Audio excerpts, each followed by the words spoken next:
Hello and welcome to the Compass Conversations at Butler University podcast, where we talk about meaning and purpose at Butler and beyond. Enjoy the journey. Compass Conversations is a new podcast series with the Compass Center, formerly known as the Center for Faith and Vocation. In these conversations, I'm going to chat with Butler University alumni about their career journeys of meaning-making and fulfilling purpose, highlighting the impactful work they are doing in the world. My name is Julie Diltz. I'm a Butler alumna and Butler volunteer, and I feel most aligned with my purpose and values when I'm connecting with people, learning new things, and contributing to the thriving of others. For this episode, I have a conversation with Trey Meehan, a Butler alumnus and chair of the Butler University, Washington, D.C. alumni community. Trey is the managing director of Alums for Campus Fairness, a nonprofit organization activating alumni to combat anti-Semitism and anti-Israel sentiment at their alma maters. We hope you enjoy this Compass conversation. Hi, Trey, and welcome to Compass Conversations. Thank you. It's good to be here. Yeah, I'm looking forward to getting to chat with you today, and we're going to talk about what meaning and purpose look like in your life today, how that may have evolved since your time as a student at Butler, and how meaning and purpose show up in your work life, and anything else that comes up while we're chatting. We'll just kind of follow the conversation where it takes us. First, Great. Let's have you introduce yourself. Why don't you tell us first what you do professionally today? Sure. Well, again, thank you so much. I'm excited and honored to be here. And yes, looking forward to the conversation. So I live in Washington, D.C., and I've been here for about 7 years. And I work in, I've pretty much entirely my career since I left Butler has been in the nonprofit space. So I currently work for a nonprofit called Alums for Campus Fairness. We are a network of alumni who support Jewish and pro-Israel students on campus. So it's a lot of kind of organizing and making sure that, like, when there are incidents of anti-Semitism specifically on campus, that alumni are kind of mobilized to make constructive action, or take constructive steps to help solve that issue. And a lot of times it's like working with administration. So we've been very busy. Yeah, it has been certainly a timely work with everything going on today. And you've been there for how long? I've been in my current role for almost 2 years. Okay. And then I've been kind of in this space. I worked for a similar organization previously, working with faculty instead of alumni for 2 years. And then I worked for another organization. So I've been in the space for a little bit, but different orgs and different target audiences. Important work for sure. Well, what do you want to share personally about what you told us you're in DC, important people, interests, things outside of work? On like kind of a personal level, like hobbies and stuff, I run, I spin. I've been really fortunate to develop here in DC, different communities, different friend groups. My family is still in Indiana, so I go home pretty regularly to see them for holidays and weddings and things like that. And I'm actually going next week for a wedding. And then I'm involved in a number of like young professional boards, including I'm chair of the alumni community in Washington, D.C. for Butler. So I work with a wonderful steering committee, planning events throughout the semester. So we do watch parties around basketball. We try to do service events, and then really, DC has a happy hour culture. So we try to do at least 1 or 2 happy hours, and it's really nice just to see the folks. And there's a handful of people that were at Butler when I was there, but there are also people who are older than me, and of course now, I've been out for 10 years, so there are younger students, and it's always interesting to find the connections with students who were on campus. I mean, the campus has changed so much. But you can still find those connections. Yes, for sure. Well, good. Well, let's talk about how meaning and purpose show up for you. How would you describe your values or your meaning and purpose? People think about it in different ways, so you can describe it in whatever kind of way makes sense to you. Yeah, it's a really good question. I think that I grew up. I mean, I grew up with certain values of like community. I have a close family. Like all of my family is actually in like within a 2-hour radius of northern Indiana. So I'm like the kind of odd man out here in DC. So I think like family, community has always been important to me. Kind of giving back and mission driven kind of actions. is something that I think I was brought up with, but also something that I developed in my time at Butler, and in the things I was involved in, and then obviously that really has inspired my work. So like I said, I've been in nonprofit for almost my entire professional career now, and I really, again, I like doing things that I think are actually going to make an impact. Yeah. And so I think I have that value of giving back, but also I very much enjoy conversations about brainstorming and things like that. But at the end of the day, I'm a doer, and so I think that um, a lot of those, that like desire, I think I've always been like that, but I think that was nurtured when I was at Butler. It's been nurtured in my professional career. Again, happy to chat, but I'm like, great, this is where we want to go. How do we get there? And I'm Yeah. going to create a path and then do it, and then go from there, Awesome. go to the next thing. So. Well, you referenced that some of this was nurtured at Butler. I'm curious, what you remember about how you thought. I'm not sure that as college students, we're always clear that we're uh, being intentional about our values, but they show up in different ways. So I wonder, looking back, if you could describe what your values were during your time at Butler, how they might have been the same, how they're different, and then maybe what has happened to help evolve them or clarify them during the time Yeah. that you've been out. Big question. I started college right as like basically that right after the recession had happened. And so I think Yeah. when I started, and I'm the oldest, my dad was the first in his family to go to college. So I think there was very much, when I started, it was kind of like, okay, I'm here to get an education, to get a job. Yeah. And I remember thinking, I was an exploratory major, which I'm a huge proponent of Butler's exploratory program. That's like just an aside. But Yeah. I was like, what skills do I want to uh, gain here that so I can get a job? Like I want to be gainfully employed at the end of my time. And Yeah. of course, like I've always been very social. I said community is really important to me. So obviously there was those social components of college that I was looking forward to, and I very much took advantage of that. But I think it was just like, okay, I'm here to learn.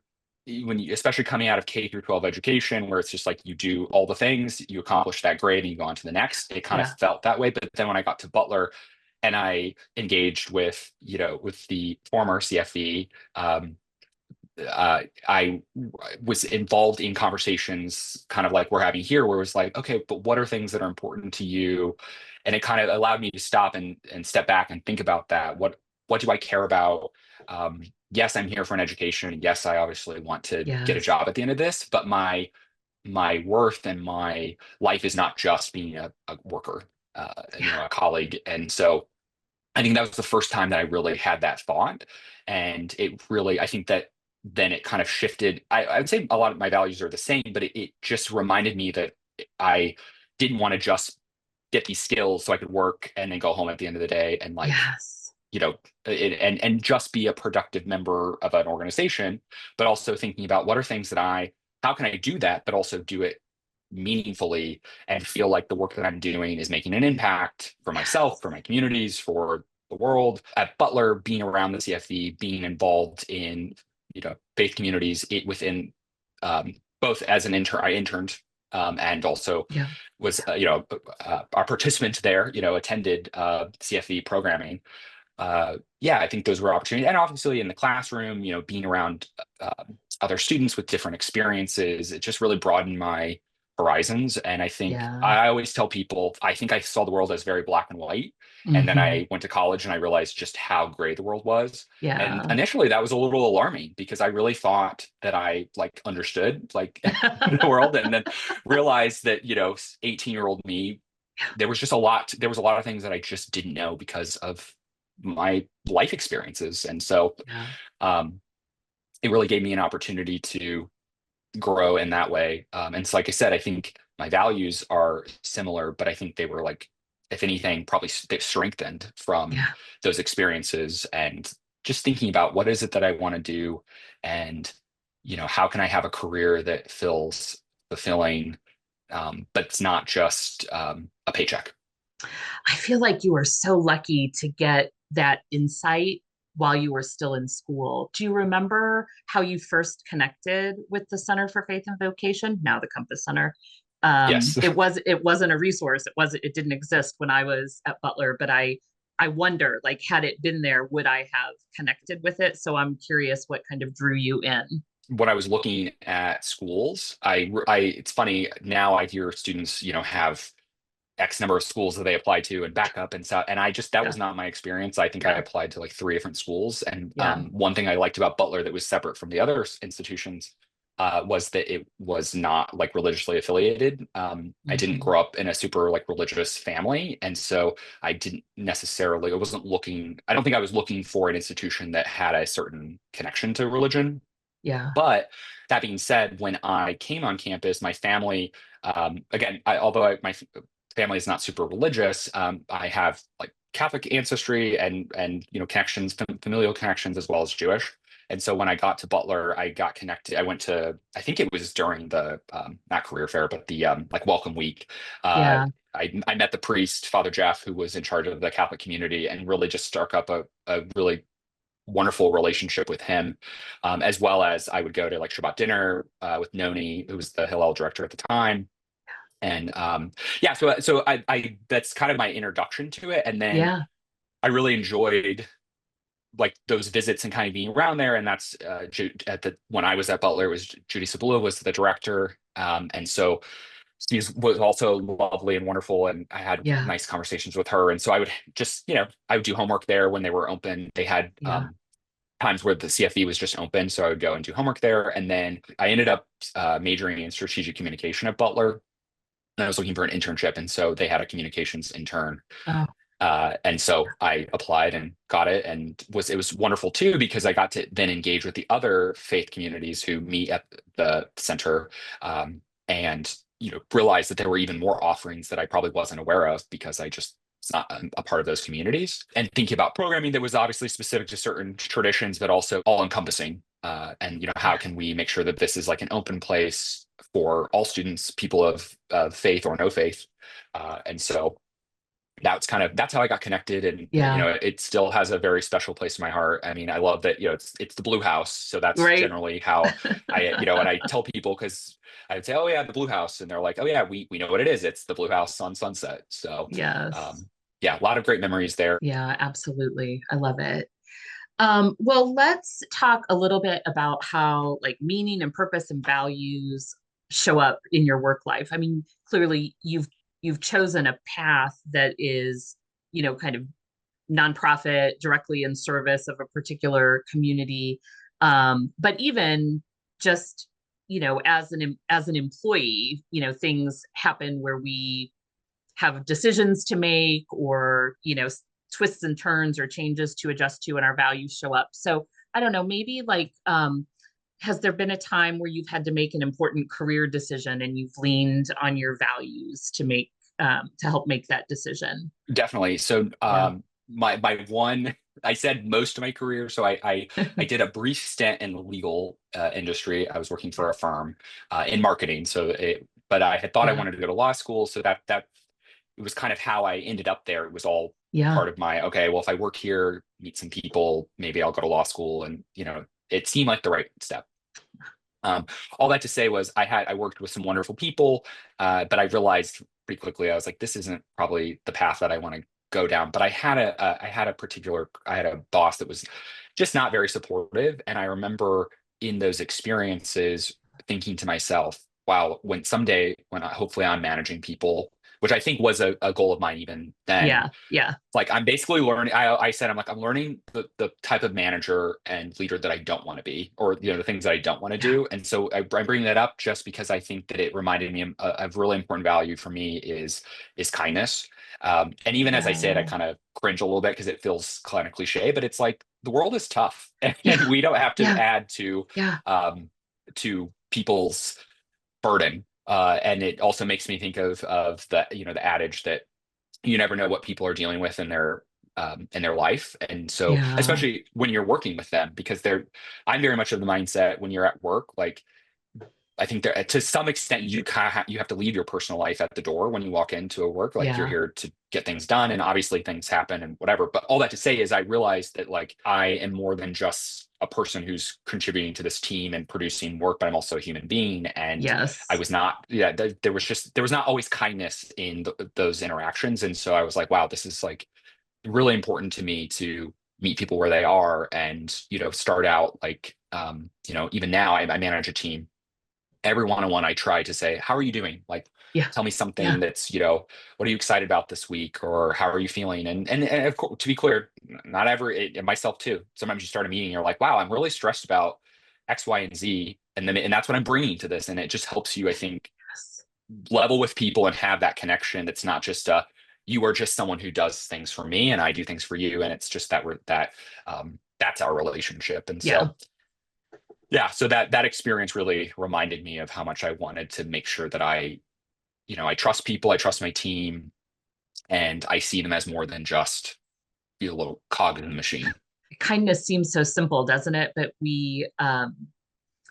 I think sometimes think of our values as separate from work, and something as simple as bringing kindness into the workplace kind of integrates those, learning from how when somebody does something in a way that you don't want to do it. These life lessons can be positive and negative sometimes, right? I think the value is in learning from them, in whichever direction. 100%. And Yeah. that's I in the moment I was not having a great time and it was not enjoying, Yeah. but I do try to remind myself that every experience, good or bad, is a learning experience, and what can I Yeah. glean from that experience. And this has now been, at this point, almost a decade ago, so I've had some time away from Yeah. it.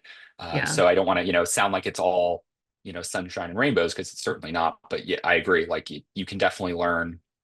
I mean, I remember when I was exploratory, it was like I wasn't figuring out what I wanted to do. I figured out very quickly what I didn't Yeah. want to do, didn't want to study. Yeah. And that, it's the other side of the coin. Tell me more about the exploratory program that you referenced when you said you're a big fan of that. Yeah. It sounds like that's more than just like I had an undeclared major. It sounds like there was an intentional program around it. Tell me about that.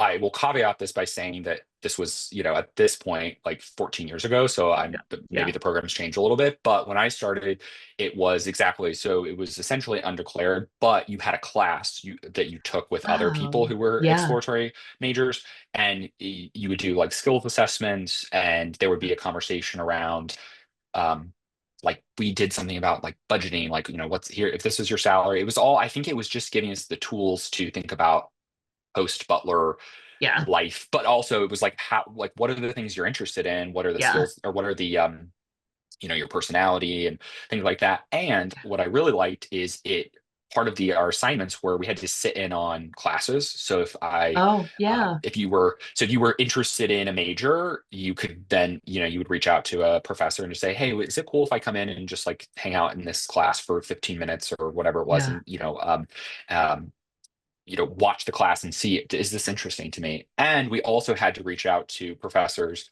and do essentially like their office hours to ask them questions. So Yeah. I thought I wanted to be an accountant at one point, and I met with an accounting professor, and we talked about what that would look like, and the classes and things like that. Instead of just being like, oh, I don't know what I want to do, it gave Yeah. us the opportunity to really go out there and try things in, like, obviously a very Yeah.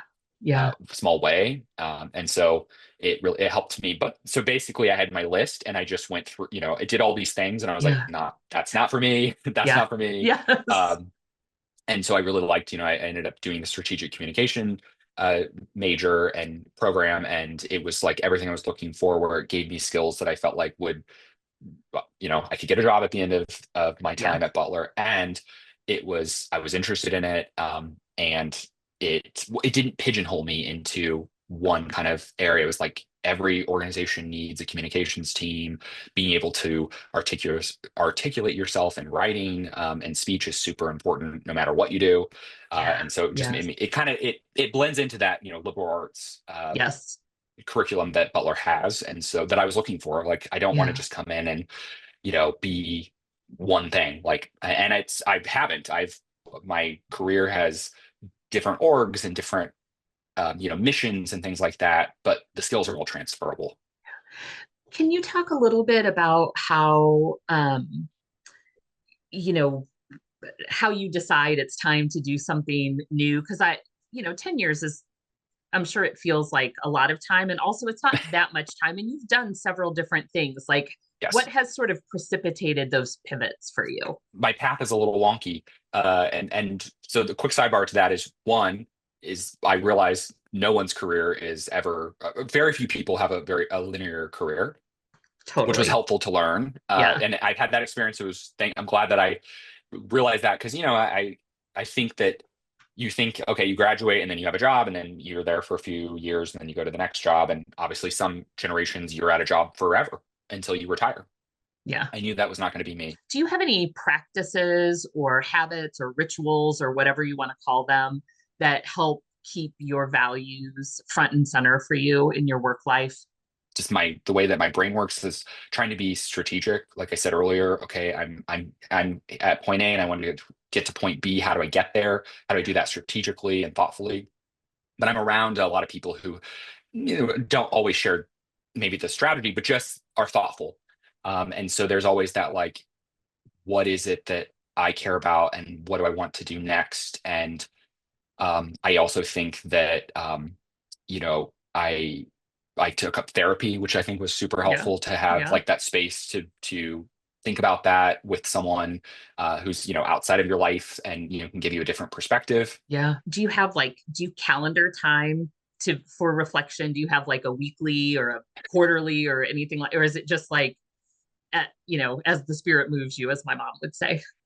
Yeah, I think that, I mean, my brain is like never off. I think I'm always kind of Yeah. in flux. And a lot of that is just like, so my work now, my background is in communications. My master's degree is in nonprofit management. So my role has kind of shifted into more of, I manage a team and I manage our organizational goals and strategy and things like that. And so I'm constantly thinking what's next in my professional life. Hmm. And I live and breathe by Google Calendar, in a Yeah. personal and a professional sense. So I'm always Yeah. like, people will be like, oh, this date. And I'm like, oh, yeah, it's a Tuesday. And they're like, how do you know that? And I was like, because my life is on a calendar. Like, I Yeah. am always thinking about what I'm planning, and planning is an important part of my life. So all that to say is that I don't block off the time, but I think I'm always kind of in my head thinking about, okay, what is this thing that we're doing? If it's work or even in my personal life, what is Yeah. something I'm doing, and um, why am I doing this? Is this helpful, or is this something I want to be doing? Yeah. I had a conversation with a friend a few years ago that I didn't have an answer to this, but I'm like, when will I ever feel, or what will I ever feel like content? And Yeah. I'm very happy. Like, I have a Yeah. really wonderful life, and I've worked really hard to build the life that I lead. But I'm always like, what's next? It's Yeah. like, what? Okay, I did this thing. Now, what's kind of my next goal? And so that's something I've been working Yeah. on, is just kind of. So I would say it's not so much that I'm blocking time for, um, like, the planning, but it's more of like, sometimes I just need to step back. To your point about your question about ritual and stuff, is like, Shabbat is really important to me. Like, I'm Yeah. not religious, so like, I don't observe in a traditional way, but I love that every, Friday night is like the week has ended. I historically will either, go to friends or have friends over for dinner. And my family, like, we have pizza on Fridays. Like, Yeah. that's what's important to us. But all that to say is, like, just time to just stop and be Yeah. like, the week Yeah. is over, and whatever problems there were last week are in last week, and you've got, you're looking ahead. And so I do appreciate that, from a ritual sense. That's something that's been helpful to me, Yeah. as I feel like I'm kind of always on that hamster wheel of moving and, on to the next thing.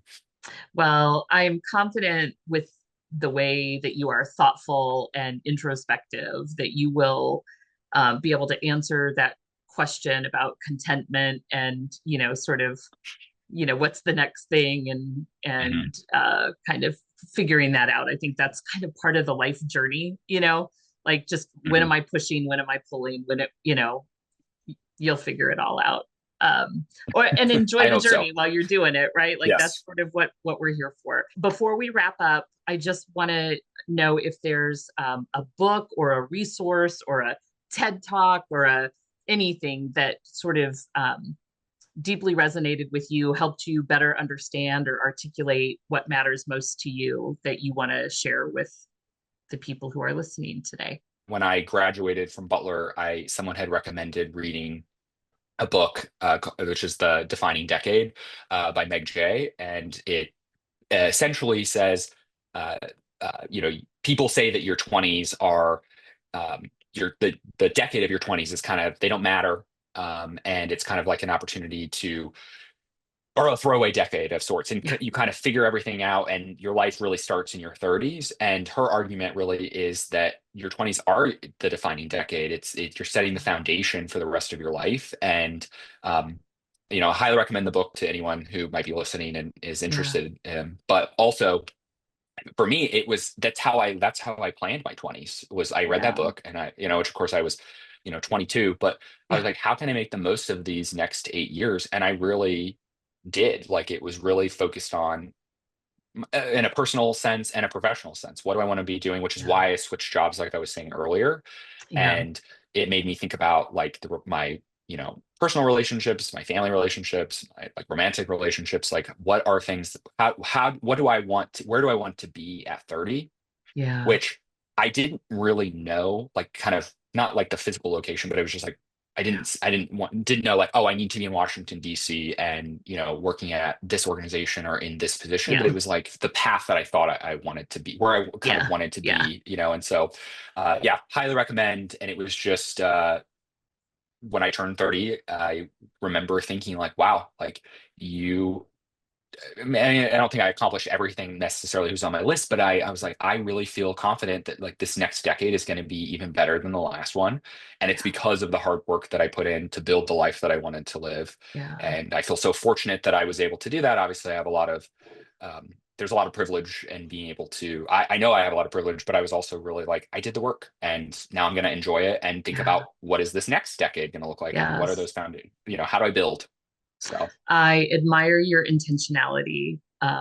It there's a goal orientedness, but just a thoughtfulness too that accompanies it. I could talk to you forever. Super thank you. interesting, mature, wise, and I'm sure that everybody is going to appreciate the conversation that we had. So thank you for having it with me, and I'm really glad we got the chance to chat. Yeah, me too. Thank you so much.